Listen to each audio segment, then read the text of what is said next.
Hi, I'm McCoy-Ward, founder of the Property Cashflow Academy, and you're tuned in to the Property Cashflow show today, where with each episode, I teach you how to increase your monthly cash flow through property.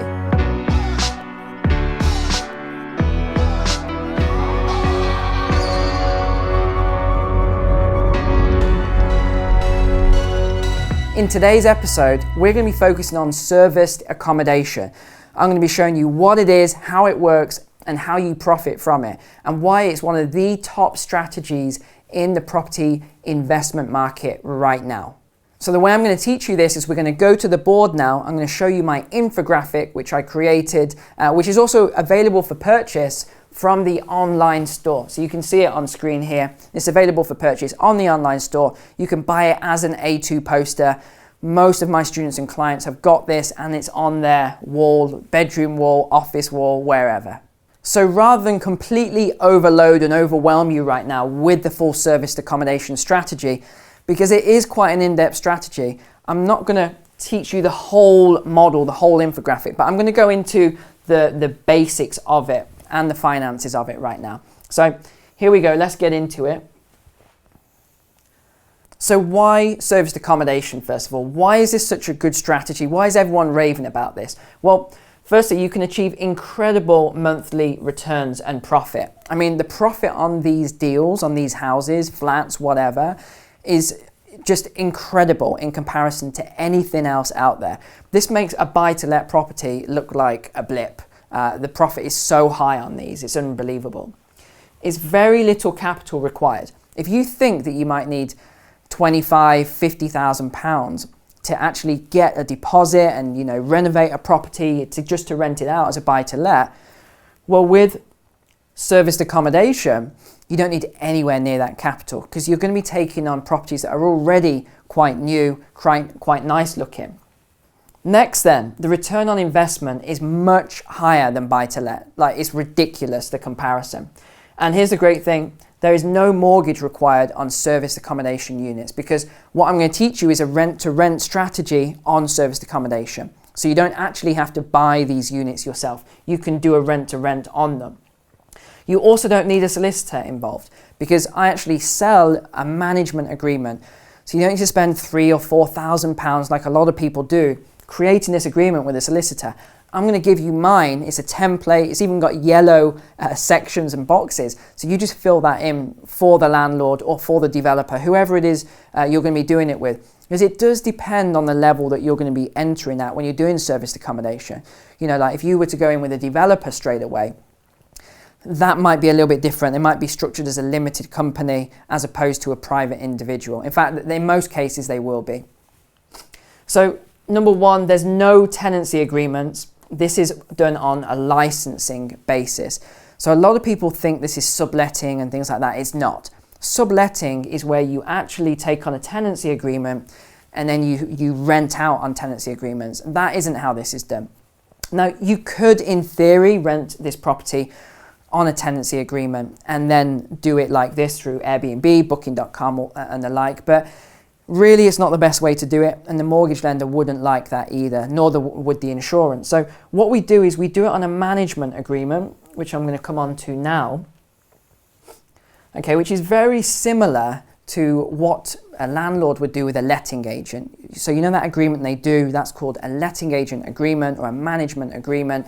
So we have the same, except ours is very specific. It's been built and created specifically for serviced accommodation and rent-to-rent. So if you're actually doing it as a rent-to-rent service accommodation, again, this management agreement caters for that. So you're fully covered legally. So here's how it works then. You have the landlord here, and they do a management agreement with you, okay? So this is the flow of the contracts, the legal contracts here, right? So this is where we're going. So landlord goes to you. You then put the property onto an OTA. OTA stands for an online travel agent. So an example of that is Airbnb. I'm sure you've stayed in one of those before. It's Booking.com, right? Staying in Booking.com, a property like that. TripAdvisor, HomeAway. These are all OTAs, right? And then the OTA finds the guests for you. So really they're a broker, but at the same time you're a broker as well for the landlord. So this is the way the contracts flow legally. And then the flow of payment, again, you can see here, flows from the guest to the OTA. The OTA takes their fee, they pay you, and then you pay the landlord. So it's just a fantastic, fantastic flow. It works for everyone. The landlord's happy because they're getting their monthly rent guaranteed. You're looking after the property. You're happy because you're making a lot of money in the middle. The OTAs are happy because they're getting their commission. And the guests are happy because they don't want to stay in hotel accommodation most of the time. They want to stay in a serviced accommodation. So how is it legal? This is the next question a lot of people ask. How is this legal? Well, again, it is legal. It's fully legal. This has been going on for a long, long time now. It's always been going. Serviced accommodation has been around for a long, long time. That's what a guest house is, or a hotel or something like that. It's all serviced accommodation. So here's how it works. You have the flow of licenses here. So guest to OTA to you, who is the manager. And then you have a management agreement here with the landlord. Again, it's not a tenancy agreement or anything like that. It's a management agreement. So the flow of payment works upwards, as you can see here, from guest to OTA to manager to the landlord. And then the flow of legal contracts flows downwards, okay, in the opposite direction. So let me give you an actual example of this just so you can see the sort of profit that you can make. So let's take a 2-bed property. All right, and this is a high rent, I know, but I want to just show you conservatively how this works. So let's say it's beautifully done inside, everything's really nice, you don't really need to do anything, you might need to put a little bit of furniture in, but most of it's there. So let's say it's £1,000 for the rent, and then you're probably going to have about 300 for the utility bills. It's not going to be much more than that. This isn't like an HMO where you might have £400 of utility bills a month because people live in there. When it comes to serviced accommodation, people aren't there all day long running, all sorts of electrical equipment and running the heating all day long and things like that. So your utility bills are usually very, very low indeed. So let's say that we've got 1,300, and that's your outgoings, okay? Now, what could you make as an income then? Well, I'll just tell you typically what our properties make. We make at the minimum £100 per night, right? And now this isn't typical, but our occupancy rating is 95%. But again, that is extremely high. Obviously, I'm a trainer in this, so mine are going to be extremely high. But we make anywhere, sometimes the units will rent for as much as £250. Now you might think, well, what's going on here? Why is there this big difference? Well, we only take on units where we can get 6 people in. So let's just say you've got your base price of 100 a night, and that's for 2 people. But then each additional person is £25. Again, that's very cheap. A lot of people will charge more than that. So now you've got times 4. So now you've got £200. You then have a cleaning fee on top of that as well. So you see where this is going. Okay, that's the minimum. Now, one of my favorite properties rents for £197 a night. So you imagine we've got another 4 guests on top, you can get 300 a night. The profit on this is very, very high. But let's just take an example here, and let's say that we rent it out for 75% of the time. And let's take an average of £100, okay, just to keep the math really simple. So of a 30-day month, that's 22.5 nights,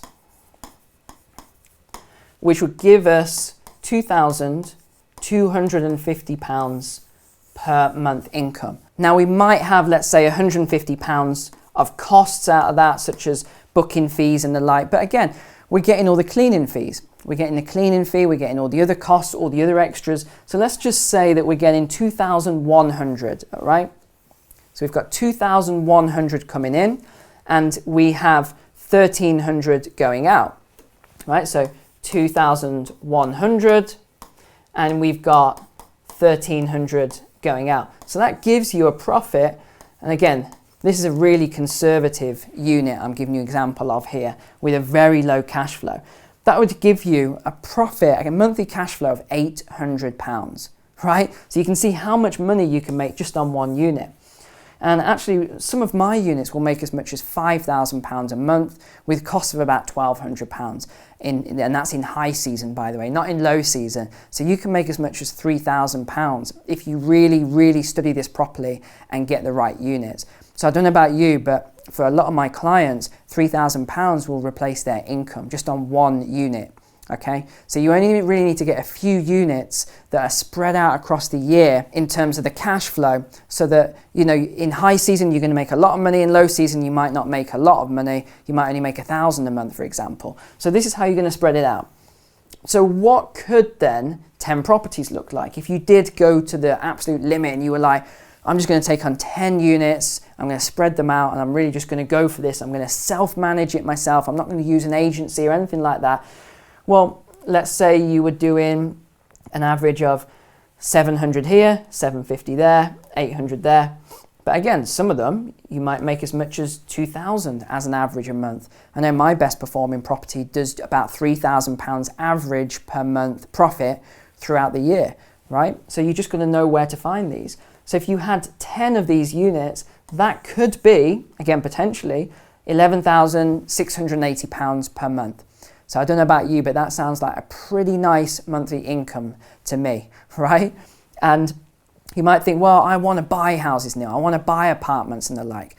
Fine, do that. You can buy these units, but first learn about cash flow, learn about the numbers and the areas and the units and how to actually do this. Don't just take whatever, you know, lump sums you've got and throw it into one unit, because that you might throw it into that one unit and it might be the one unit that only does £750 a month. And that's all your capital tied up. You can't release it. You can't get any of that capital back out again. It's all tied up in this one unit.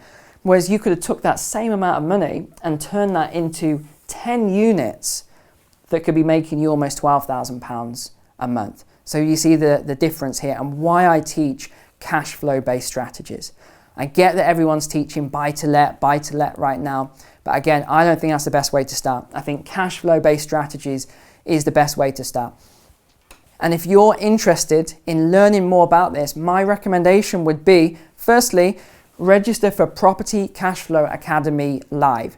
Go onto the website, propertycashflowacademy.com, and register for that. I'll even send you a free ticket. If you are having cash flow issues, you can't afford to buy a ticket, I'll send you a free ticket. I'll drop a link below this video in the description so that you can come along to that event. And you'll learn about rent to rent, serviced accommodation, which we just talked about here, deal sourcing and packaging. And you'll get to network, you'll get to meet me. It's a fantastic event. Next, if you haven't read this book, Property Cashflow, get yourself a copy. Either get it from Amazon or buy it from the website. I'll even sign it for you if you want it. If you buy it from the website, I'll send you a signed copy so you've got that. But read that book. That will also give you a very good foundation into property cash flow strategies. Again, just keep thinking cash flow, cash flow, cash flow. Don't keep thinking about ownership, all right? Ownership is vanity. Cash flow is sanity. That's how you got to remember it all the time. And then finally, my other recommendation would be, I've created an online webinar. It's free for you to watch it, which teaches you serviced accommodation like this in detail. It goes into like ridiculous amount of detail. There's videos in there, there's promos, there's all sorts of stuff that you can watch to learn about this. It's almost 2 hours long. Okay, so go on to the website, register for that webinar, watch that webinar and enjoy it. But apart from that, if you've got any questions, drop them below, ask me any questions and I'll get through to them and I'll answer those questions for you. I'll even do Q&A videos using your questions and I'll answer them on video. All right, but apart from that, thanks for subscribing. I hope you subscribed already. Make sure to click the like button and I'll see you on the next video.